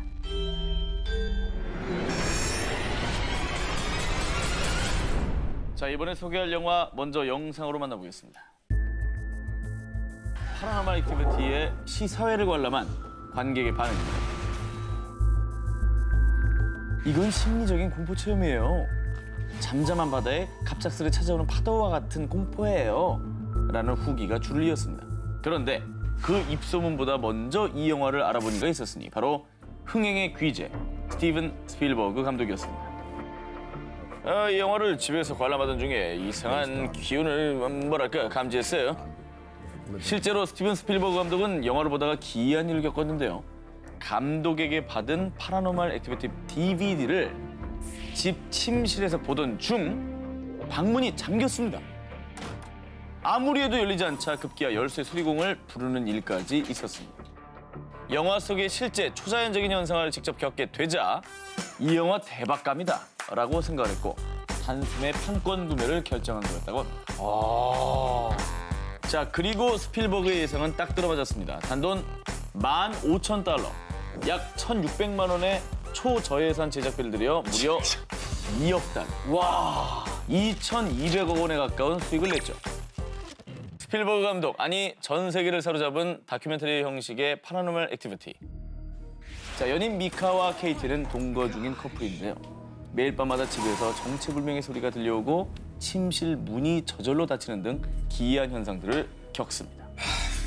결국 그 둘은 이 심령 현상을 파헤치기 위해서 집의 곳곳에 비디오 카메라를 설치하는데요. 시간이 갈수록 강도가 심해지는 현상들. 그중에서도 다시 봐도 섬뜩한 이 장면, 케이티가 정체불명의 존재에게 끌려가는 장면입니다. 저거죠. 오 마이 갓. 하지만 결국 미카는 시신으로 발견됐고 케이티는 행방불명되었다라는 자막으로 끝이 납니다. 오우, 미카는 누구에게 죽임을 당한 걸까요? 그리고 케이티는 어디로 간 걸까요? 너무 무서워서 못 보시겠다고요? 그러면 이 한마디만 하겠습니다. 이 스펙타클한 다큐멘터리 파라노멀 액티비티는요 모두 페이크 다큐멘터리입니다. 아 그래요? 이 실화가 아니에요? 그거 알려주면 이 재미없는데. 자, 과연 그럴까요? 하지만 영화의 공포감만큼은 real fact. 절대 집에 혼자 있기 어려울 겁니다. 페이크라 하지만 말이죠.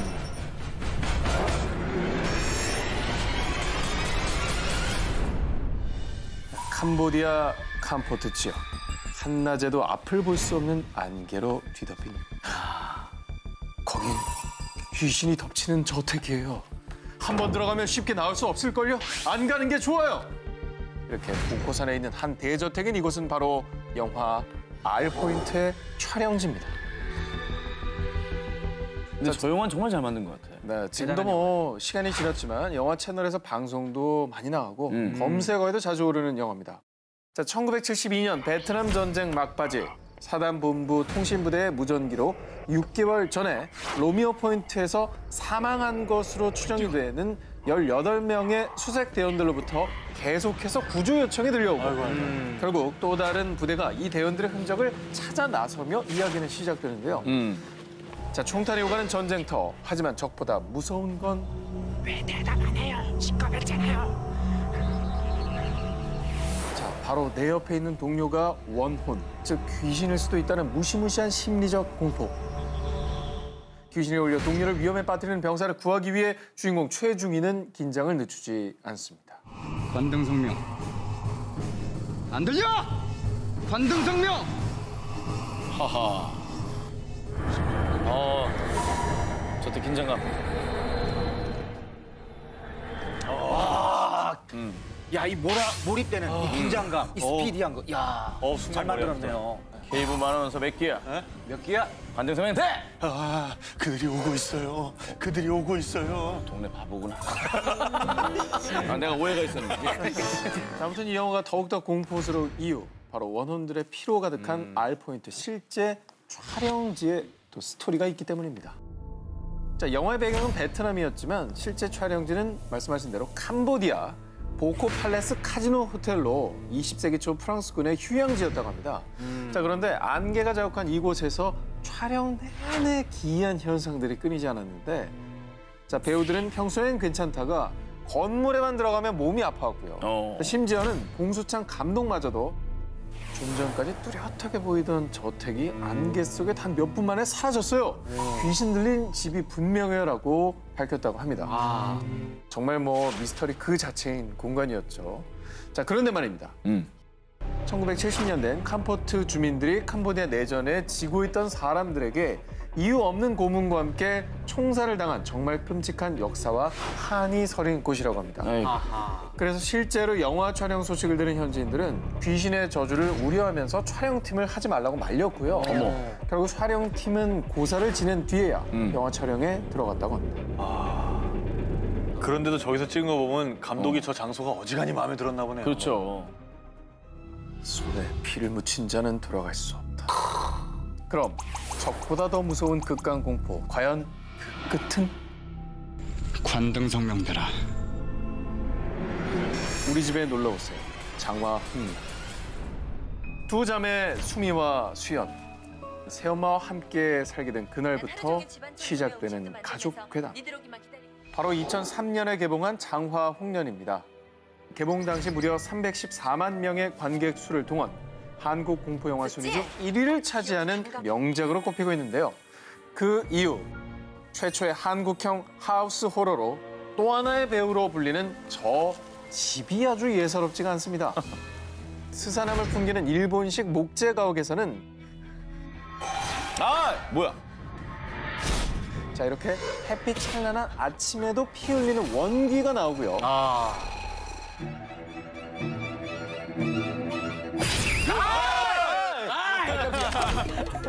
이거 진짜 지금도 또 놀라네요. 자, 그렇습니다. 공포감을 200% 끌어올리는 집과 실내 세트. 특히나 가장 임팩트가 컸던 건 바로 저 꽃무늬 벽지. 영화의 분위기를 더 비현실적으로 만들어주는데요. 장화 홍련 벽지 어디 건가요? 라고 묻는 분들도. 저걸 집에다 왜 해, 저걸? 아니, 인테리어는 이쁘잖아. 아니, 그래도, 진짜. 없는 귀신도 찾아오겠다, 저기. 에어컨 설치 안 하려고 그러고. 장화 홍련의 소름 포인트를 더 극강으로 모으는 것.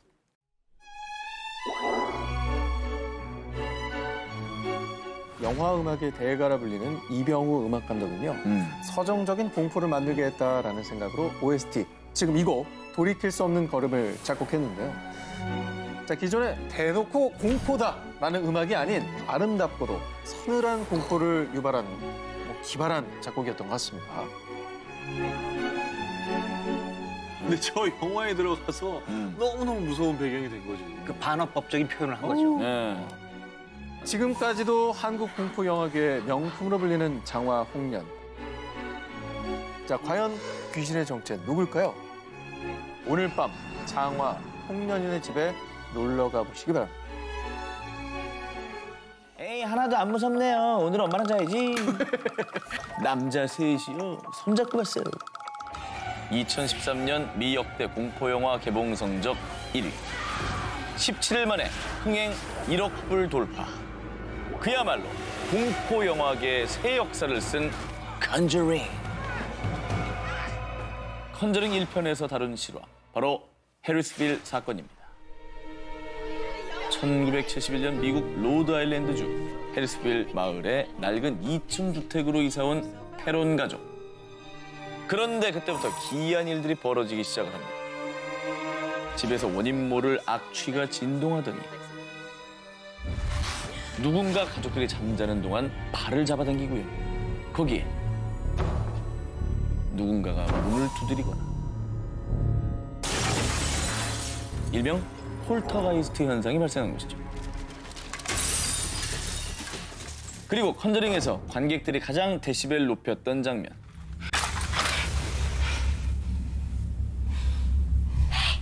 Wanna play hide and clap?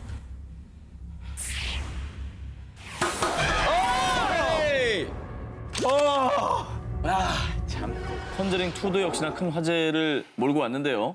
역시나 실화가 바탕이었습니다. 11살의 주인공 자넷과 언니 마가렛은 위자 보드 게임을 했는데요.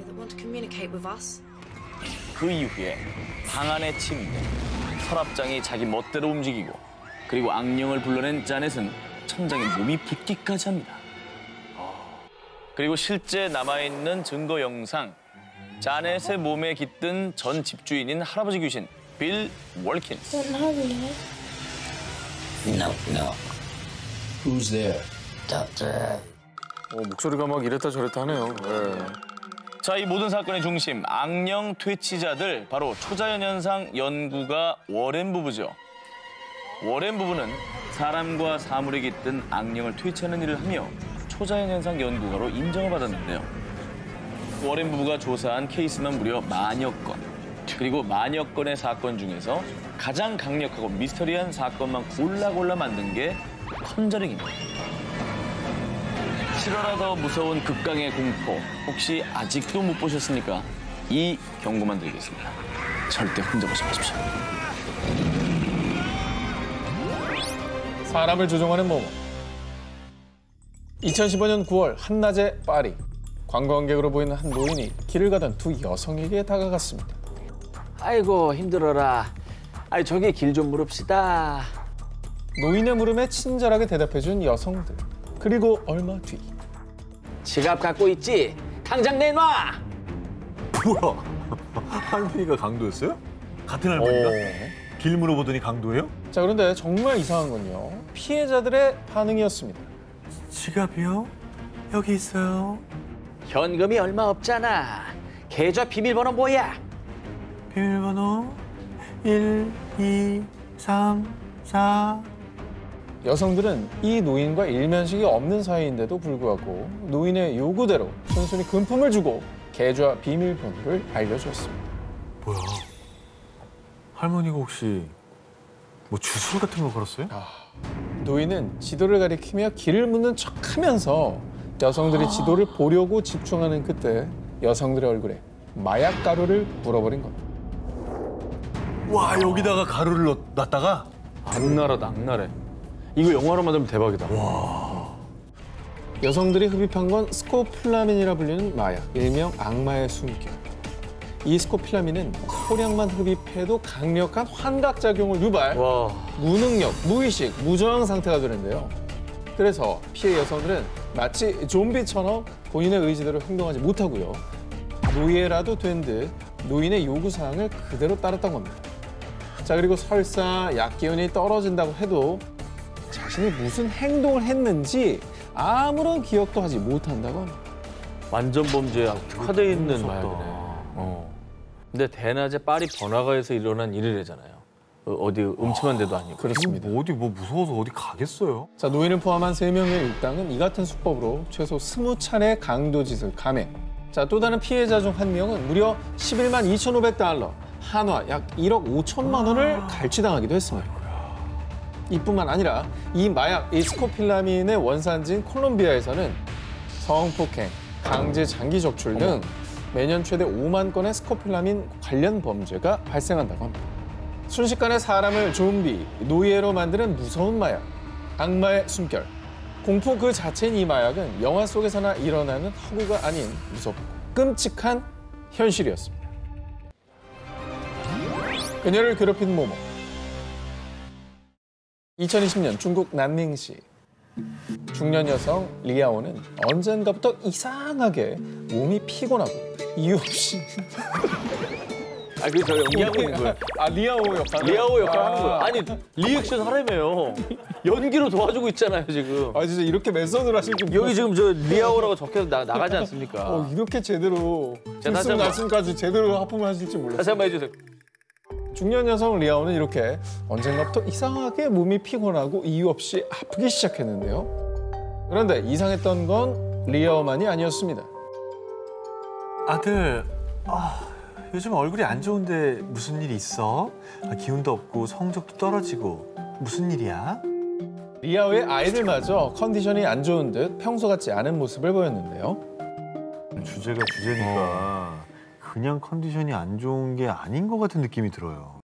그런데 리아오와 가족이 겪은 이상한 현상들은 모두 이유가 있었습니다. 어느 날 아랫집의 발코니에서 리아오가 발견한 충격적인 것.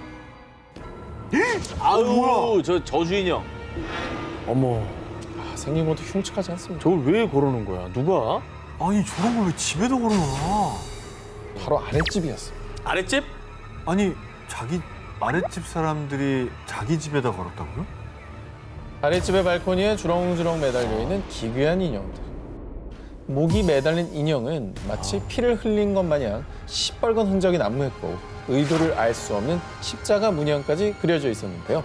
더욱더 소름 끼치는 건 인형에 리아오 자신의 이름이 적혀 있다는 겁니다. 그러니까 이 기괴한 인형들은 리아오를 향한 저주 인형이었던 겁니다. 나는 저 인형이 공포스러운 게 아니라 나를 저렇게 저주하는 사람이 밑에 산다는 게 소름인 것 같아. 그렇죠.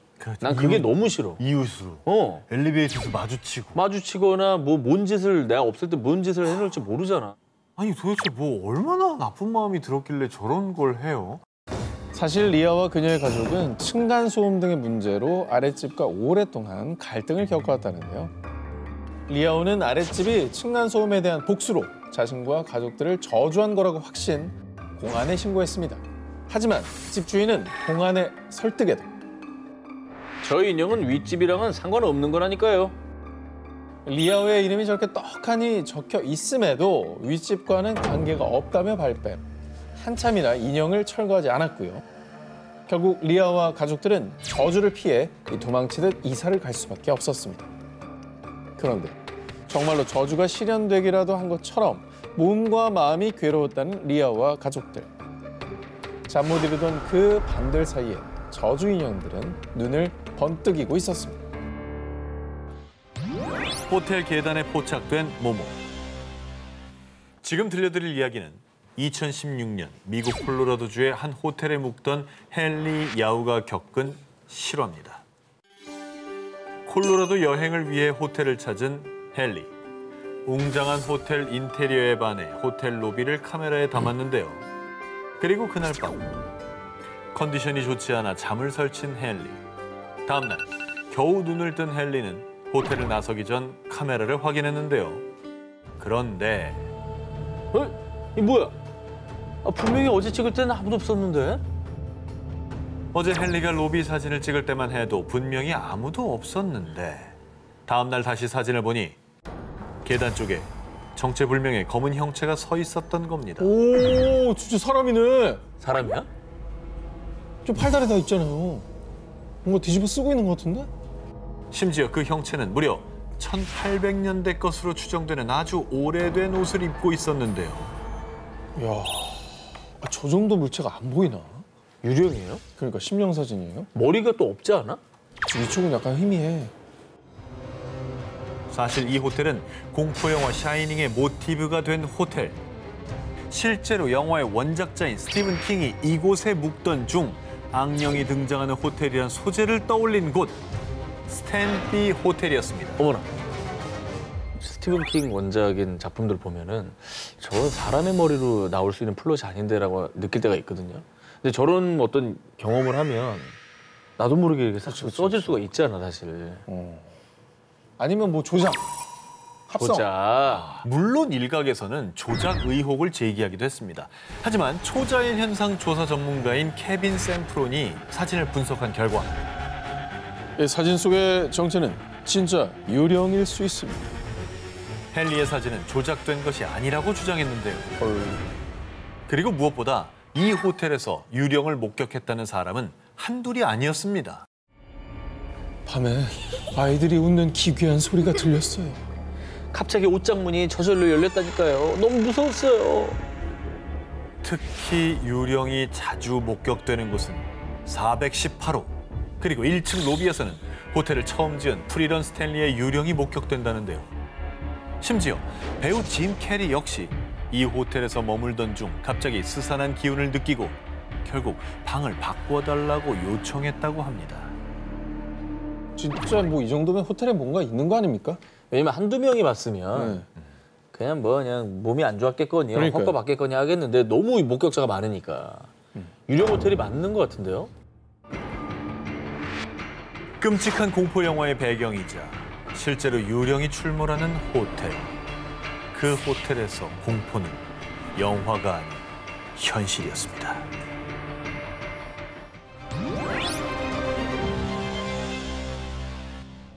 미국 미주리주에 위치한 저택을 찾은 사람들.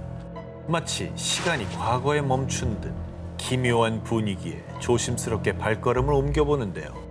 잠시 뒤 화장실을 갔던 일행이 사색이 되어 돌아왔습니다. 화장실에서 어떤 아저씨가 쳐다보고 있었다고요? 무슨 소리야? 여기 우리밖에 없잖아. 겁을 먹은 일행들이 집을 나서려는 순간 누나들 나랑 놀자.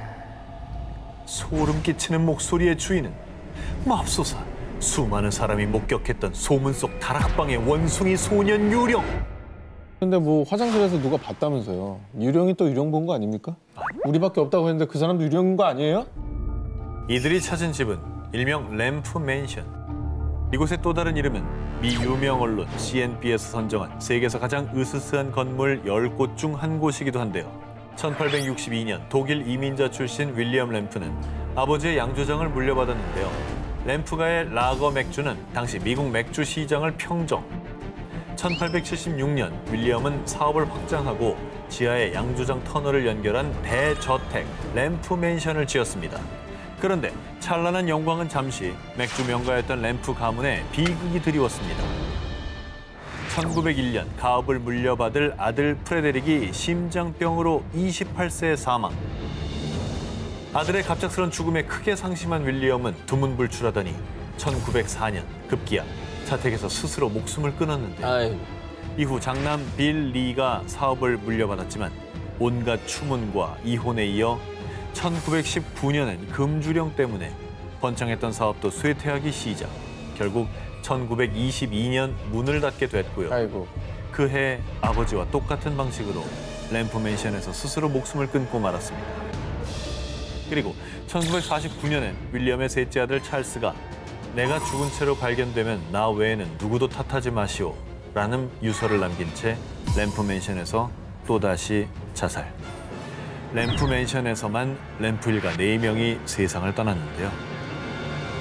저 일가가 이렇게 다 하나같이 비참하게 생을 마감했는데 뭔가 좀 터가 안 좋다는지 저주에 쓰인 거 아닙니까? 이게 그렇지 않고서는 이렇게 될 리가 없잖아요.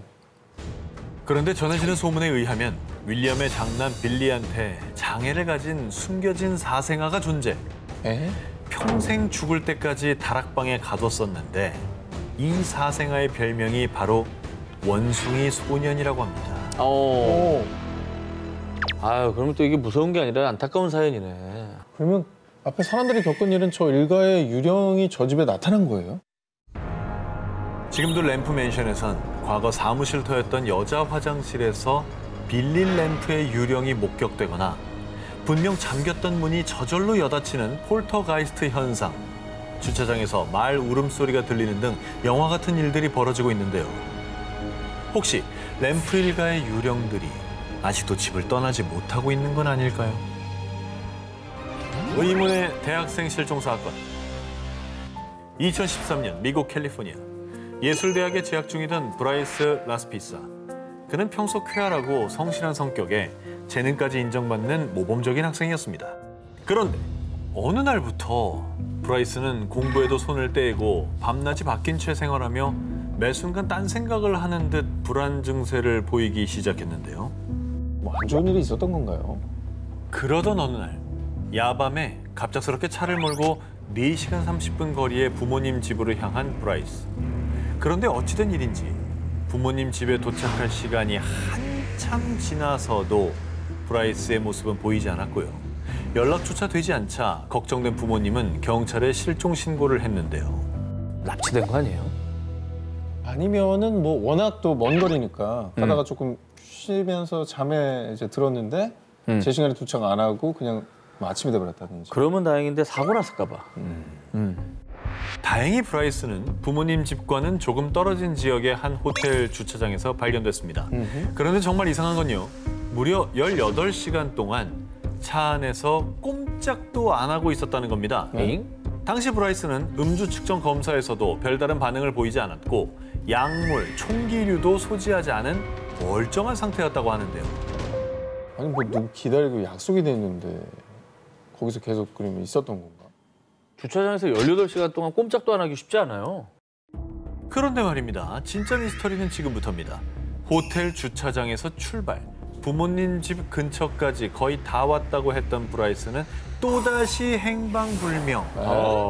경찰 수색을 통해 찾아낸 그의 마지막 행적은 부모님 집이 있던 오렌지 카운티와 조금 떨어진 카스타익 호수였는데요. 그의 차는 사고를 당한 것처럼 뒤집어진 채 여기저기 찌그러져 있었는데요. 하지만 그의 모습은 어디에도 보이지 않았습니다. 그런데 더욱 미스터리한 건 수색견이 감지한 브라이스의 마지막 채취는 사고 난 그의 차량이나 차량 주변이 아닌 호숫가를 벗어난 도로의 휴게소. 이후 근처를 샅샅이 수색했지만 그의 행방은 여전히 오리무중. 저는 납치라고 봅니다. 그 주차장에 가만히 있으라고 협박을 당했고 차는 자기네들이 처리해버린 거예요. 호수에 버려버리고. 막 돌려버리고 막 부셔버리고. 9년이 지난 지금까지도 미스터리로 남은 브라이스의 행방. 과연 그에게는 무슨 일이 있었던 걸까요? 그리고 지금은 어디에 있는 걸까요? 야, 궁금하다. 그 여름 폭포에서 생긴 일. 일본 나라현. 오복 명절을 맞아 친척들과 저녁 식사를 하고 있던 초등학생 마루코. 갑자기 폭포에 가야 한다는 숙모에게 떼를 쓰는 마루코. 할머니까지 정색하며 극구 말렸지만 숙모의 고집을 꺾을 수는 없었는데요. 기어이 폭포로 향한 마루코와 친척들. 즐겁지 않은 폭포 나들이엔 끔찍한 이야기가 숨겨져 있었습니다. 아무리 예쁜 폭포도 밤에 뭐하러 가지? 다음 날 가지? 밝을 때 보면 더 좋잖아요. 그럼. 사실 일주일 전 마르코와 가족들은 그 폭포를 방문한 적이 있었습니다. 그런데 마르코는 폭포를 보자마자 말로 표현 못할 찝찝함과 꺼림칙한 기분에 휩싸였고요.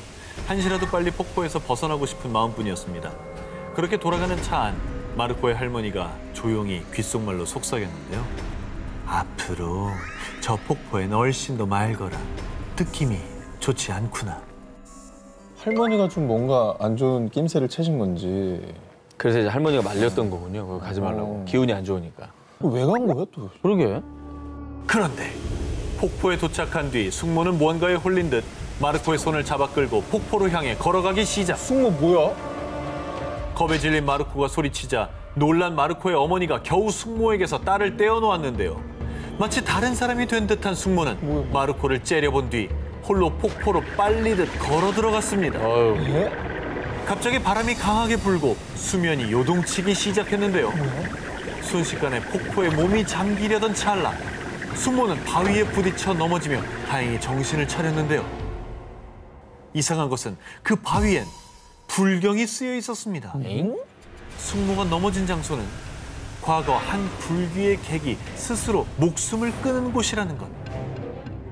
그 영화 람종 속에 그 귀신에 빙의된 것처럼 숙모도 물귀신이나 뭐 어떤 귀신에 홀린 게 아닌가. 아 근데 순간 뭐 그래도 바위에 부딪히면서 이제 살아난 거잖아요. 거기 불경이 있었다고 하니까 혹시 그게 좀 위력이 있었던 거 아닐까? 불경의 힘이다. 한 일본인이 초등학생 때 폭포에서 겪었다는 끔찍한 경험. 정말 숙모는 귀신에 홀렸던 걸까요? 지하실 속 모모로 가는 문. 2011년 11월 미국 인디애나주 게리. 새 집으로 이사온 에먼스 가족은 잔뜩 들떠 있었는데요. 엄마, 이 방은 제가 쓸게요. 엄마, 이번 집은 마당이 있어 너무 좋아요. 그렇게 에먼스는 새 집에서 가족들과 함께할 행복한 미래를 꿈꿨습니다. 그런데 말입니다.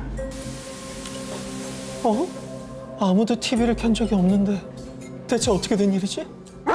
주변에 개 키우는 사람도 없던데 대체 어디서 들리는 소리지? 이뿐이 아닙니다. 갑자기 문이 저절로 닫히는가 하면 소리 없이 열리기도 하고요. 누군가 쉼 없이 노크를 하기도 했는데요. 심지어 탁자 위에 있던 물건이 마치 누가 던지기라도 한 것 마냥 날아가기까지. 오, 폴터가이스트. 일명 폴터가이스트 현상이 일어나는 집. 그 집엔 에먼스의 가족 외에 또 다른 누군가들이 살고 있는 게 분명했습니다. 영화 디 아더스 그 내용이네. 난 기생충이야. 아, 그건 사람이 하는 거고. 여긴 사람, 저긴 유령. 여긴 유령이고. 전 사람이라 봐요. 정말 유령의 소행일까요? 그 집에 이사 온 뒤부터 에먼스의 가족들은 갑작스레 신장 감염 등 온갖 질병을 앓을 뿐만 아니라요. 악마들이 내 귀에 대고 노래를 속삭였어요. 우리는 크고 검은 괴물도 봤어요. 그것들은 분명히 악마였어요. 내 아이들을 조종했다고요. 이 집은 악마가 들끓는 집이에요. 에먼스의 가족은 이상한 일이 특히 많이 벌어진 곳, 집 지하실을 악마의 기지, 지옥으로 가는 문이라고 불렀습니다. 와, 우리 집이 그렇다면 진짜 끔찍한 거잖아요. 악마? 봤대잖아, 검은 걸. 에먼스 가족의 집에 출동한 경찰도 처음엔 가족들이 거짓말하는 거라고 의심했습니다. 계속해서 움직이는 누군가의 그림자와 의문의 목소리, 그리고 집에 묻어난 기름 같은 것을 만졌더니 손가락이 마치 화상 후 물집처럼 하얗게 변해버리는 등 오싹하고 소름 돋는 현상들을 마주했고요. 아, 새끼손가락? 당시 촬영한 주택 사진에는 유령의 모습이 찍혀있기까지 했습니다. 아우, 저거 이상하다. 아우, 씨. 마네킹 아니야? 저주 인형 아니야, 저거? 저기, 너무 선명하게 찍혔는데? 왜 저렇게 찍혔지? 결국 에먼스 가족의 집에서 퇴마 의식이 3차례나 진행됐지만 아무 소용 없었고요. 결국 에먼스와 가족은 불과 반년 만에 도망치듯 이사를 나와야 했습니다. 악마의 집, 지옥으로 가는 문, 이렇게 불리던 그 집은 얼마 뒤 미국 기현상 리얼리티 쇼의 진행자 잭 바겐스가 구매. 그 집에서 일어난 실화를 바탕으로 한 영화 촬영을 위해 2016년 비로소 그 주택을 철거했는데요. 그렇게 2018년 개봉된 다큐멘터리 영화에 이어 세계 최대 온라인 동영상 서비스 기업인 넷플릭스 측에서도 에먼스 가족이 살았던 악마의 집 이야기를 영화로 만들 예정, 2022년 현재 촬영 진행 중이라고 합니다. 진짜 영화로 만들어질 현실 속 공포 얘기. 해당 주택은 철거됐지만요. 그렇다면 그 주택에 살았던 악마의 영혼들은 과연 어디로 갔을까요?